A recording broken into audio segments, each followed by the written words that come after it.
Alors au titre des liens particuliers entre la Macédoine et la France, je voudrais citer une députée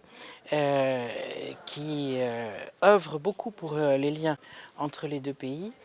Madame Liliana Tanguy, qui est bretonne, très bretonne, mais qui est aussi d'origine macédonienne. Et elle est venue aussi militer pour le oui de ce pays au référendum sur son évolution qui permettra sa réconciliation avec la Grèce, parce que c'est une Européenne convaincue et qui se montre très forte dans la promotion des liens entre la France et ce pays.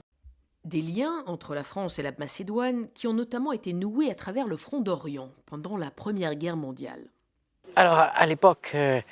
c'était un autre pays et une autre époque, mais en effet on oublie souvent en France le front d'Orient, sur lequel d'ailleurs il y a beaucoup de Bretons qui sont morts, et il y a des non-Bretons dans nos cimetières que nous entretenons. C'est une des tâches des ambassades françaises à l'étranger, et surtout nous essayons de maintenir vivante cette mémoire. Nous avons créé 2 musées cette année, dont l'un inauguré par la secrétaire d'État aux armées, Madame Dariussec, un musée donc à Monastir, et un autre ici à Skopje,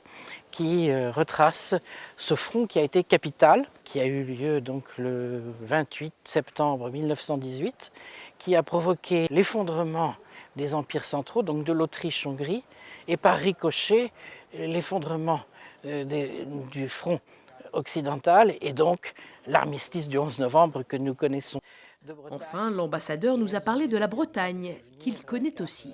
J'ai passé des vacances nombreuses quand j'étais enfant en Bretagne, en particulier dans la presqu'île de Quiberon, et j'ai encore même des liens très, très forts avec cette belle région de France, et j'ai très envie d'y retourner. La mer me manque un peu en Macédoine, qui est un pays magnifique, qui est un pays de lacs, qui n'est pas un pays de mer.